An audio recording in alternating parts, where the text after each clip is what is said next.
Hello friends, आप लोगों का स्वागत है हमारे जीके जीएस क्लास में। आज हम लाए हैं आप लोगों के लिए एसएससी के प्रीवियस ईयर पेपर, ठीक है, जो कि आप लोग ने थंबनेल में देख ही लिए होंगे।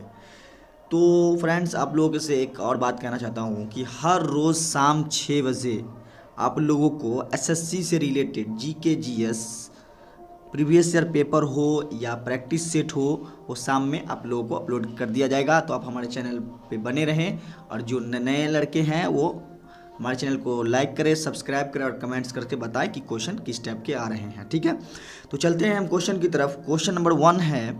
क्वेश्चन नंबर 1 में कह रहा है, महात्मा गांधी के राजनीतिक गुरु कौन थे? महात्मा गांधी के राजनीतिक गुरु कौन थे? महात्मा गांधी के राजनीतिक गुरु थे गोपाल कृष्ण गोखले। गोपाल कृष्ण गोखले। क्वेश्चन नंबर 2 है, गुरु गोविंद सिंह द्वारा खल्लास पथ की स्थापना कब की गई थी? 1699 ईस्वी में की गई थी, ठीक है। कितने में की गई थी? 1699 ईस्वी में। और क्वेश्चन नंबर 3 है। क्वेश्चन नंबर 3 में बोल रहा है, सूफी परंपरा में पीर किसको कहा जाता है? इसका आंसर क्या हो जाएगा? सूफियों के गुरु को सूफी परंपरा में उसे पीर कहते हैं, ठीक है। नेक्स्ट क्वेश्चन की तरफ चलते हैं। क्वेश्चन नंबर हमारा है 4। क्वेश्चन नंबर 4 कह रहा है, 12 अप्रैल 1944 को सुभाष चंद्र बोस ने एक नगर में भारतीय राष्ट्रीय सेना का झंडा फहराया था। वह नगर इस समय किस राज्य में है? Question mark. किस में है? मणिपुर में। तो चलते हैं नेक्स्ट क्वेश्चन की तरफ। क्वेश्चन नंबर 5 में है। क्वेश्चन नंबर 5 में कह रहा है, पंचशील के सिद्धांतों का प्रतिपादक कौन थे? तो कौन थे? पंडित जवाहरलाल नेहरू थे, ठीक है। इसी तरह क्वेश्चन नंबर 6 बोल रहे हैं कि राष्ट्रीय एकता परिषद का अध्यक्ष कौन होता है? कौन होता है? प्रधानमंत्री होता है। राष्ट्रीय एकता परिषद का अध्यक्ष प्रधानमंत्री होता है, ठीक है। इसी तरह हम चलते हैं नेक्स्ट क्वेश्चन। क्वेश्चन नंबर 7 पे। क्वेश्चन नंबर 7 कह रहा है, भारत के किस राज्य को चावल का कटोरा कहा जाता है? किसको कहा जाता है? आंध्र प्रदेश को भारत के राज्य जो आंध्र प्रदेश को चावल का कटोरा कहा जाता है, ठीक है। क्वेश्चन नंबर 8 में कह रहा है, भारत में सबसे ऊंचा जल प्राप्त कौन सा है? तो कौन है? जोग प्रपात। कौन है? जल प्राप्त कौन है? जोग प्रपात। इसी तरह क्वेश्चन नंबर 9 में चलते हैं। क्वेश्चन नंबर 9 में कहा जा रहा है, ओजोन परत कहाँ पाई जाती है? कहाँ ओजोन परत पाई जाती है? समताप मंडल में। कहाँ पाई जाती है? समताप मंडल में। इसी तरह क्वेश्चन नंबर 10 में है, केप ऑफ गुड होप के रास्ते भारत तक समुद्री मार्ग की खोज किसने की थी?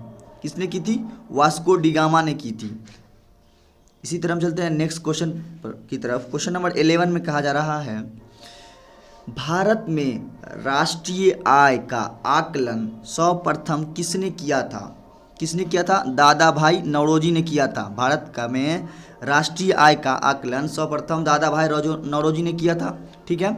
और क्वेश्चन नंबर 12 में है, राष्ट्रीय आय किससे निर्मित होता है? राष्ट्रीय आय किससे निर्मित होता है? किसी श्रमशील गतिविधि द्वारा होता है, ठीक है। इसी तरह क्वेश्चन नंबर 13 में देख लीजिए। क्वेश्चन नंबर 13 में है, मुद्रा आपूर्ति किसके द्वारा नियंत्रित की जाती है? किसके द्वारा किया? भारतीय रिजर्व बैंक, ठीक है।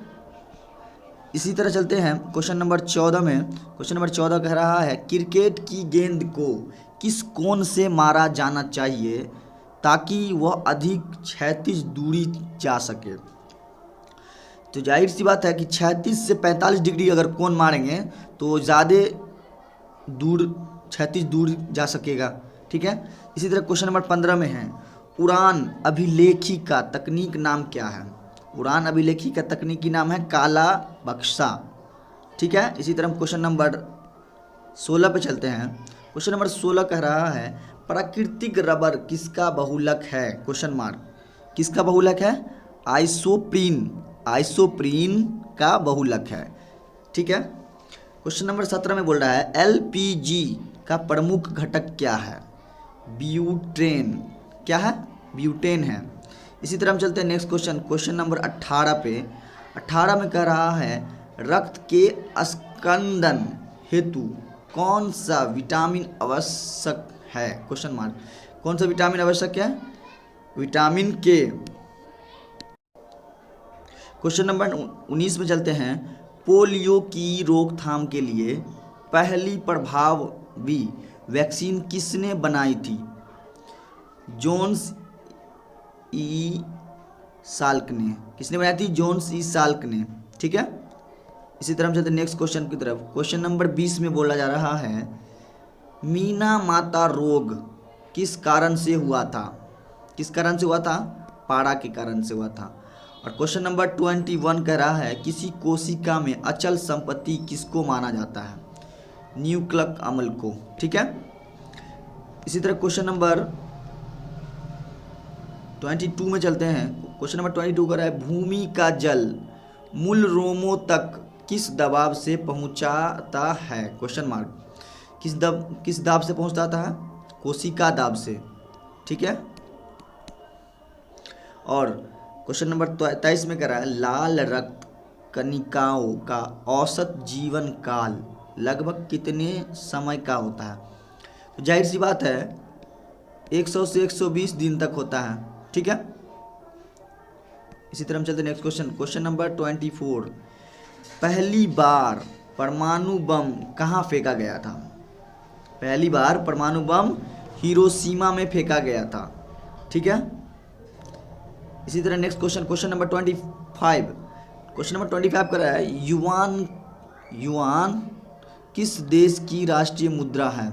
चीन की। किसकी मुद्रा है? चीन की।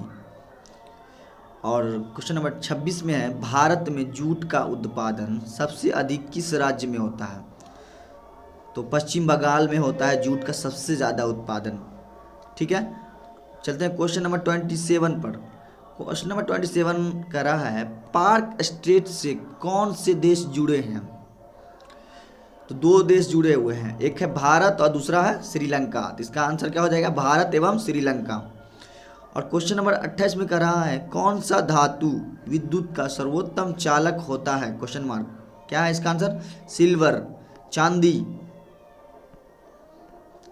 29 में चलते हैं। 29 कर रहा है सूर्य की सतह पर हाइड्रोजन के अलावा दूसरा कौन सा तत्व बहुतायत से पाया जाता है? मतलब अधिक मात्रा में भी मतलब हाइड्रोजन के अलावा भी कोई तत्व पाया जाता है, वो कौन है? हीलियम। ठीक है।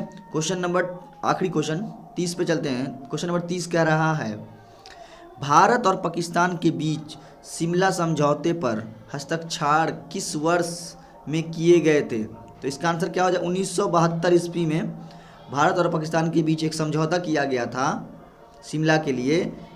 उसी समझौते में 1972 में समझौते किए गए थे। ठीक है। तो इसका आंसर हो जाएगा आप लोगों को 1972 ईस्वी। तो फ्रेंड्स, आप लोग जो हमारे चैनल को सब्सक्राइब नहीं किए हुए हैं वो हमारे चैनल को सब्सक्राइब कर ले और रोज़ शाम 6 बजे आप लोगों को मिल जाएंगे।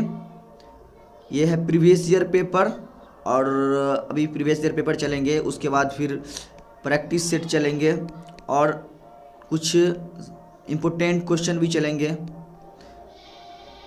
ठीक है। तो आप लोग हमारे चैनल को सब्सक्राइब करें और लाइक कर दें। ठीक है।